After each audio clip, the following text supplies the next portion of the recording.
Assalamualaikum warahmatullahi wabarakatuh. Perkenalkan, nama saya Diki Alif Taufik dengan NIM 60701240000005 dari kelas D3 SI 4805. Pada kesempatan kali ini saya akan mempresentasikan hasil pengujian perangkat lunak pada fungsionalitas checkout di aplikasi SwagLabs sebagai bagian dari tugas mata kuliah pengujian perangkat lunak. SwagLabs adalah aplikasi demo e-commerce yang disediakan oleh SwagLabs yang sering digunakan sebagai latihan pengujian perangkat lunak. Aplikasi ini dapat diakses melalui link berikut, yaitu swagdemo.com. Untuk login, kita gunakan akun standard user.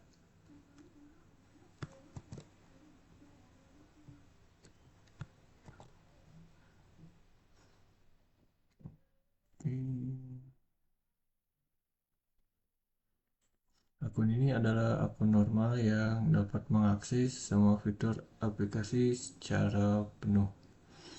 Fitur yang akan kita uji adalah fitur checkout. Alurnya adalah sebagai berikut.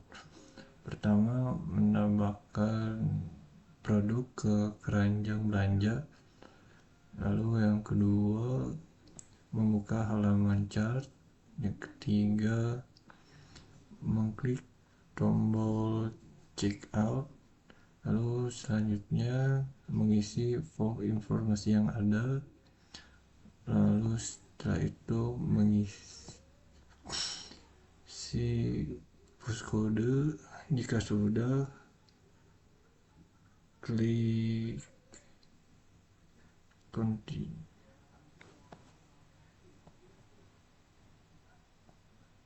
Lalu finish. Jika data valid, maka akan diarahkan ke halaman overview dan konfirmasi pesanan. Teknik pertama adalah EP atau equivalent partitioning. Idenya adalah daripada menguji semua kemungkinan nilai input yang bisa tidak terbatas jumlahnya, kita bagi nilai-nilai input tersebut ke dalam kelompok-kelompok atau partisi yang setiap elemennya dianggap berperilaku sama oleh sistem.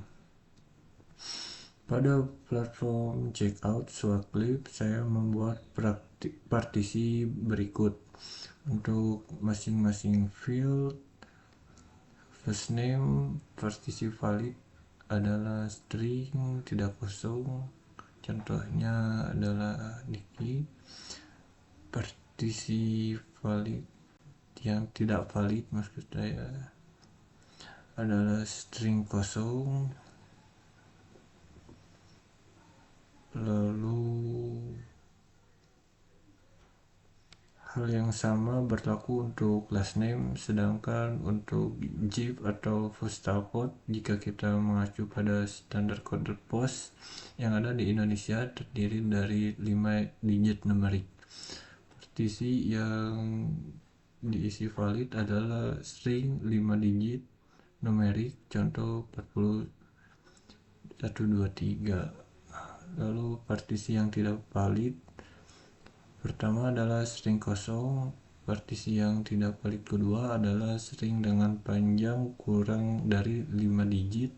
Dan partisi tidak valid yang ketiga adalah string yang mengandung karakter non-numerik. Teknik kedua adalah boundary value analysis atau BVA. Teknik ini berfokus pada nilai-nilai di tepi batas setiap partisi, karena secara empiris bug atau error paling sering muncul di area perbatasan tersebut. Untuk setiap batas kita menguji nilai tepat di bawah batas, nilai tepat di batas, dan nilai tepat di atas batas. Untuk field zip postal code, saya menerapkan BVA berdasarkan panjang karakter. Batas minimumnya adalah 1 karakter untuk sistem ini karena sistem hanya memvalidasi kekosongan. Namun secara bisnis, kode pos di Indonesia harus tepat 5 digit. Nilai BVA yang kita uji adalah 0 karakter, yaitu string kosong yang merupakan nilai di bawah batas minimum. Ya, secara ini tidak valid. 1 karakter tepat di atas minimum sistem namun tidak valid secara normal. 4 karakter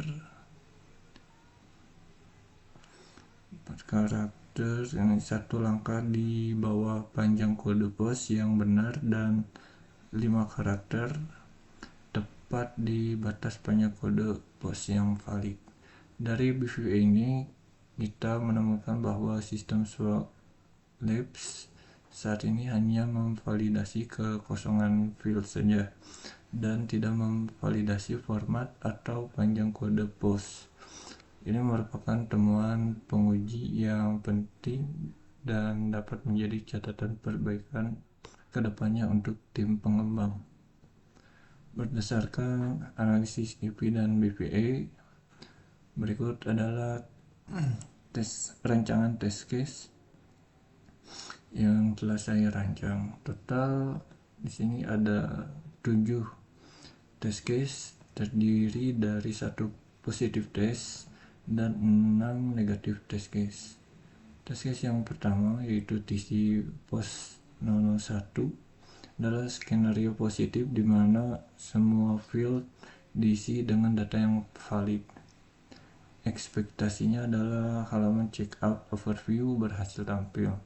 Test case yang kedua sampai yang keempat yaitu test case negatif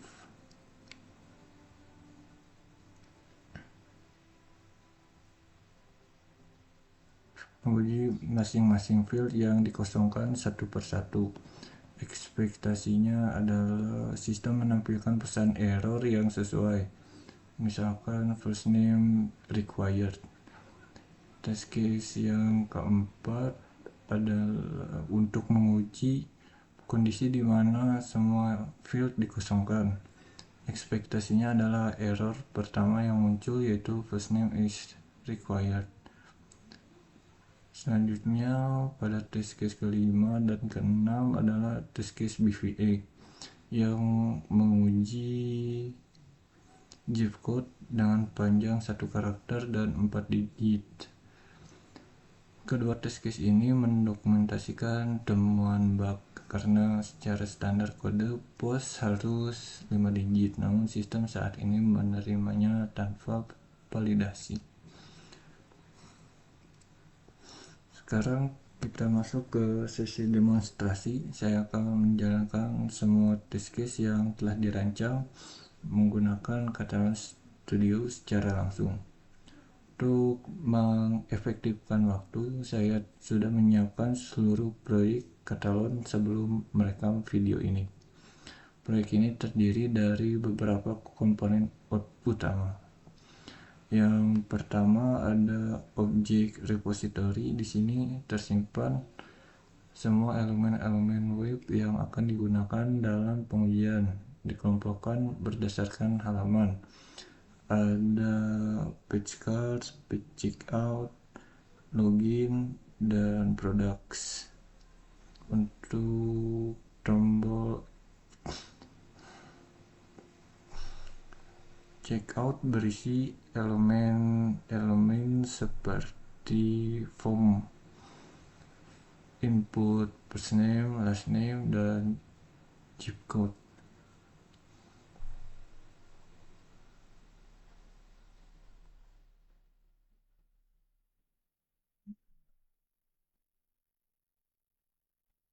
Yang kedua adalah custom keyword, yaitu field checkout helper.groovy.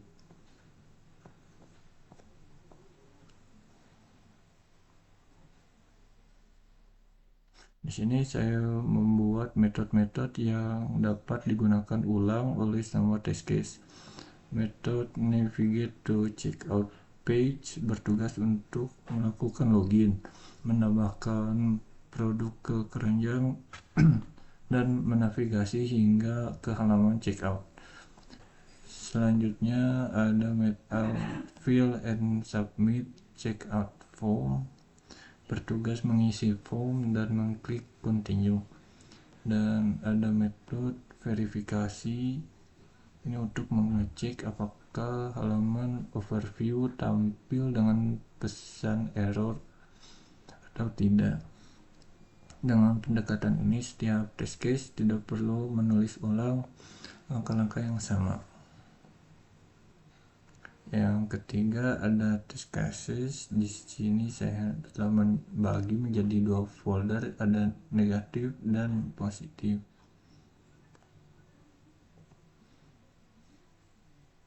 Jika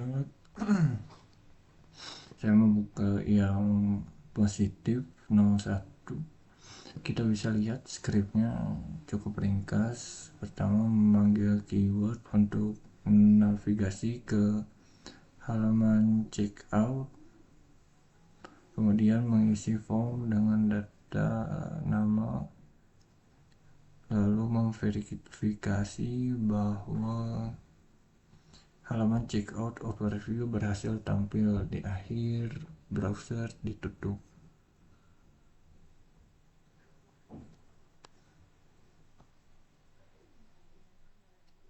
Selanjutnya, untuk menjalankan semua test case sekaligus, saya menggunakan test suite.